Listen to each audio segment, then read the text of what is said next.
From the last gasp of a failed comeback year to a fresh new hope for 2013, in some ways the two latest smartphones out of HTC couldn't be more different. In others, they're very much the same.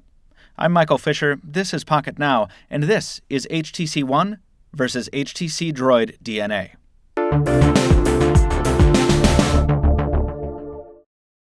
Now, we're still relatively new to the HTC One, so rather than make guesses or premature proclamations, we're going to leave some conclusions for our full review. Follow Pocket Now on social media and subscribe here on YouTube so you don't miss it. To get you the most bang for your buck, though, we will be covering build quality, specs, user interface, camera performance, and a few test notes. Let's start with build quality. The DNA and the One look incredibly similar from some angles. You don't have to read the HTC logos to be able to see that these devices definitely come from the same manufacturer. We always found the DNA's design beautiful, especially considering the 5-inch screen shoehorned into a relatively slim chassis. But side by side with the One, it quickly starts looking dated.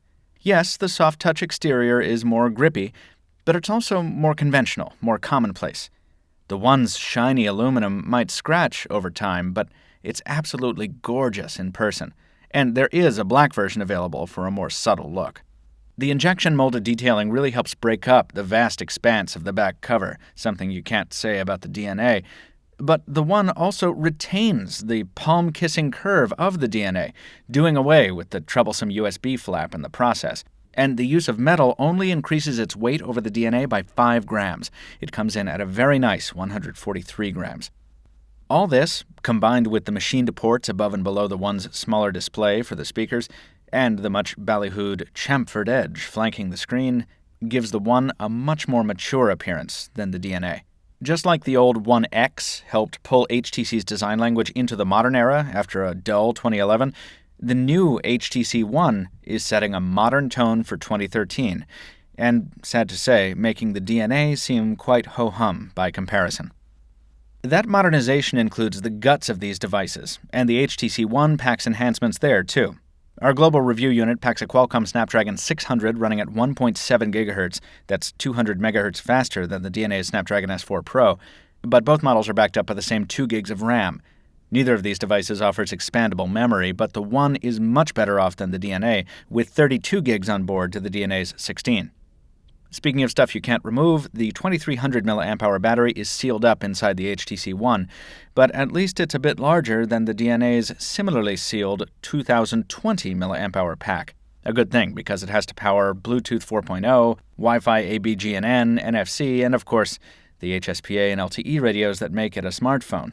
And no CDMA here in our global version, by the way. Moving on to something a fair bit more visible, the screen. Both of these panels are SLCD3 displays putting out a full 1080p resolution. The One's display is smaller at 4.7 inches and therefore kicks out 468 ppi to the DNA's 5-inch 441 ppi display.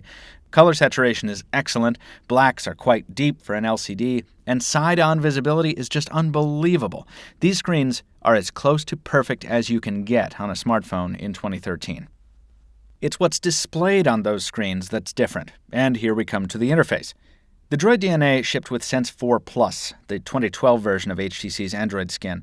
It ran very swiftly on the DNA, but the skin still felt pretty intrusive, and it didn't age gracefully, as we noted in the DNA's recent episode of After the Buzz. Sense desperately needed a shakeup. And a shakeup is just what the HTC One provides with Sense 5. We'll have full impressions in our forthcoming review, but Sense 5 is an improvement in almost every way over its earlier iteration. It's not really any less intrusive. This is still a heavy, if not a heavier, Android UI layer, but its flavor has changed from stodgy to hip, and the responsiveness has been kicked up even further. You may not find use for all the Chrome, like HTC's new Blink feed, and not all of the new paradigms feel like a step forward. The new multitasking screen and home button positioning are sure to be polarizing, but Sense 5 definitely feels less like another coat of paint over the same rusting bulkhead. It's more like a ground-up rethinking of HTC's approach to its skin, and that's something we welcome with open arms. Another thing we're always happy to see is improved camera quality, something the HTC lineup definitely needed. The Verizon phone used the same optics as the HTC One X from last year and produced similarly disappointing results. The HTC One replaces the DNA's conventional 8-megapixel primary shooter with a 4-megapixel ultra-pixel unit, so called because of the increased pixel size and a more extensive suite of software features. The results using automatic settings are encouraging.